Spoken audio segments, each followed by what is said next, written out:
আসসালামু আলাইকুম রহমতুল্লাহ। আমি মোহাম্মদ হজরত আলী চলে আসলাম আরও একটা নতুন ভিডিওতে। কেমন আছেন সবাই? আশা করি আলহামদুলিল্লাহ ভালো আছেন। তো আসলে আপনারা যারা আমার পোশাক নিয়ে কমেন্ট করতেছেন, অনেকেই আমার পোশাক নিয়ে কমেন্ট করছেন আমি একটা শার্ট নিয়ে নাকি বারবার ভিডিও বানাই। তো আসলে ভাই এই বিষয়টা আমি খুব কষ্ট পাইলাম। আপনারা অনেকে আমার এই শার্ট নিয়ে গালাগালিও করছেন, মানে এমন কমেন্ট করছেন যেটা আমার মাইন্ডে লাগার মতন। অনেকে বলছে বাংলাদেশ থেকে কি তোর লাগে শুধু একটা শার্টে আইছে, আর কোনো শার্ট আইছে না? ক্ষেতের মতন শুধু একটা শার্ট দিয়ে বারবার ভিডিও করস।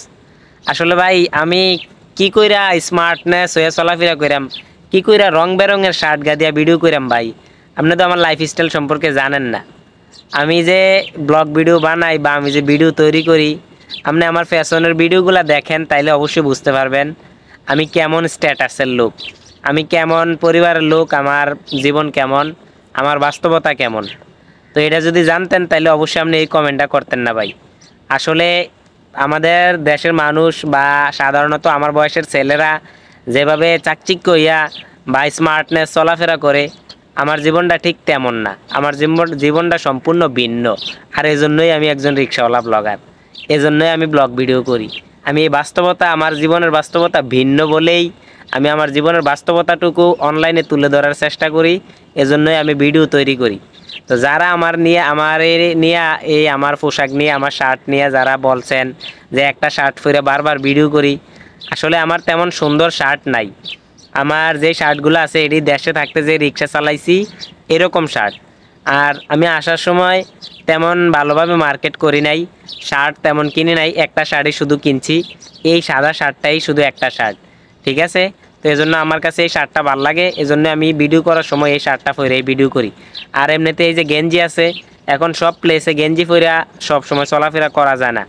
আর গেঞ্জি হইলো হাত কাটা, মানে হাফ, তো হাফ হাতা গেঞ্জি, এজন্য আমি গেঞ্জি পরে সবসময় ভিডিও করি না। তো আসলে আপনারা যারা এই কমেন্টটা করছেন যে আপনার কাছে কি আর কোনো শার্ট নাই, একটা শার্ট পরে শুধু ভিডিও করেন, এই কমেন্টটা আমি শুধু সত্যিই কষ্ট পাইছি। এটা কিন্তু আপনার কাছে আশা করি নাই। আর অবশ্যই অনলাইনে হাজার হাজার মানুষের ভিড়ে দুই চারজন এমন অন্যমনস্ক, উগ্রমেজাজি, একটু রাগী, একটু অন্যরকম মানুষ থাকতেই পারে। দুই চারজন এমন থাকবই, হাজার ভালো মানুষের ভিড়ে দুই একটা খারাপ মানুষ থাকবই। তো অবশ্যই আমি তাদের কথা রাগ করি না, কারণ তারা দু একজন আমার যদিও বাজে মন্তব্য করে, বাজে কমেন্ট করে, কিন্তু হাজার হাজার মানুষ আমার ভিডিওতে ভালো কমেন্ট করে।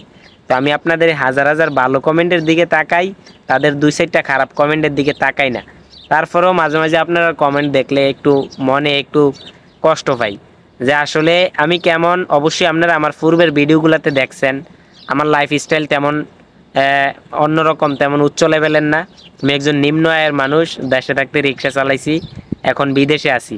তো যারা বিদেশের ভিডিওগুলো দেখে মনে করতেছেন আমি মনে হয় বড়লোক হয়ে গেছি, আসলে ভিন্ন। আসলে আপনার মন্তব্য সঠিক না। আমি এখনও বড়লোক হই নাই, আমি বিদেশে আসছি কিন্তু এখনও কাজ পাই নাই। ইনশাল্লাহ আপনারা দোয়া করেন যাতে খুব শীঘ্রই কাজ পাই।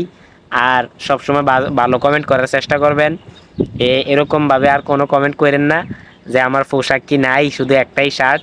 আসলেই আমার একটাই শার্ট, শার্ট নিয়ে তেমন বেশি শার্ট নিয়ে আমি এই দেশে আসি নাই।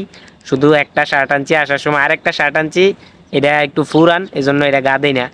এটা পরে আমি দেশের রিক্সা চালাইছি, আমার রিক্সা চালানোর ভিডিওগুলোর মধ্যে ওই শার্টটা পেয়ে যাবেন।